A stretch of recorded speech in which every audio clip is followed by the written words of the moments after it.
ओम नमो भगवते वासुदेवाय।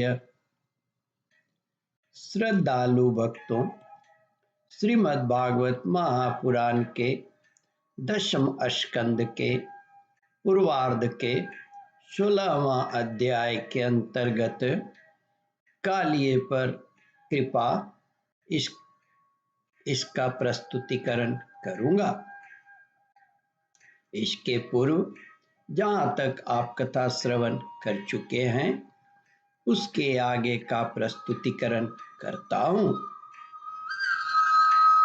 श्री सुखदेव जी कहते हैं, परीक्षित, उस समय कालिय नाग के नथनों से विष की फुहारें निकल रही थी। उसकी आंखें स्थिर थी और इतनी लाल लाल हो रही थी मानो भट्ठी पर तपाया हुआ कपड़ा हो। उसके मुंह से आग की लपटें निकल रही थी।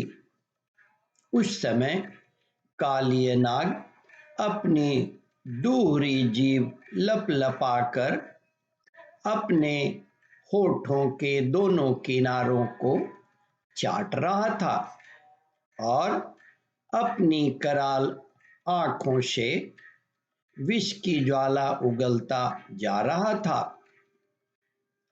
अपने वाहन गरुड़ के समान भगवान श्री कृष्ण उसके साथ खेलते हुए पैतरा बदलने लगे और वह सांप भी उन पर चोट करने का दांव देखता हुआ पैतरा बदलने लगा। इस प्रकार पैतरा बदलते बदलते कालिए का बल छिन्न हो गया। तब भगवान श्री कृष्ण ने उसके बड़े बड़े शीरों को तनिक दबा दिया और उछलकर उन पर सवार हो गए। कालिय नाग के मस्तकों पर बहुत सी लाल लाल मणियां थी। उनके स्पर्श से भगवान के सुकुमार तलुओं की लालिमा और भी बढ़ गई। नृत्य गान आदि समस्त कलाओं के आदि प्रवर्तक भगवान श्री कृष्ण उसके सिरों पर कलापूर्ण नृत्य करने लगे।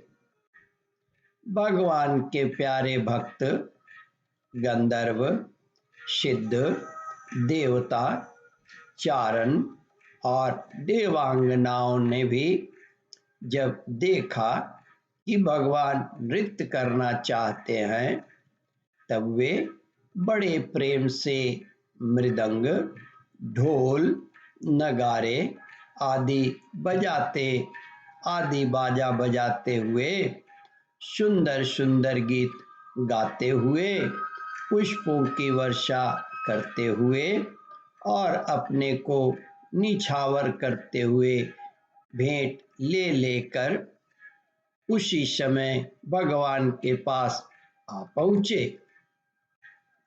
परीक्षित, कालिया नाग के 101 सिर थे।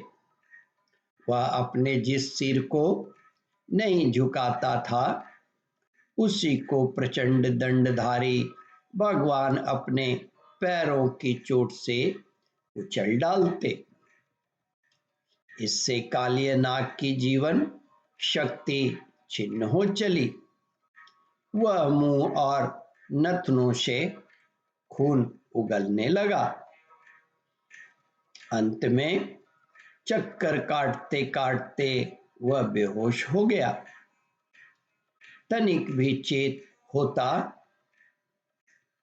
तो वह अपनी आंखों से विष उगलने लगता और क्रोध के मारे जोर जोर से फुफकारे मारने लगता।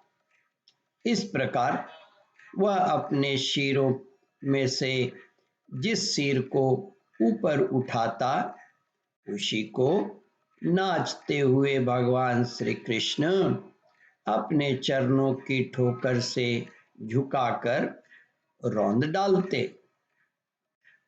उस समय पुराण पुरुषोत्तम भगवान श्री कृष्ण के चरणों पर जो खून की बूंदें पड़ती थी, उनसे ऐसा मालूम होता मानो रक्त पुष्पों से उनकी पूजा की जा रही है। परीक्षित, भगवान के इस अद्भुत तांडव नृत्य के कारण कालिय की फन रूप छत्ते छिन्न भिन्न हो गए। उसका एक एक अंग चूर चूर हो गया और मुंह से खून की उल्टी होने लगी। ओम परमात्मने नमः।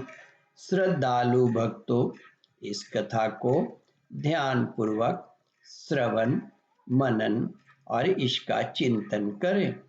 इस कथामृत का रसास्वादन अपने बंधु बांधवों को भी करावे। इस वीडियो को शेयर और सब्सक्राइब करें। ओम परमात्मने नमः।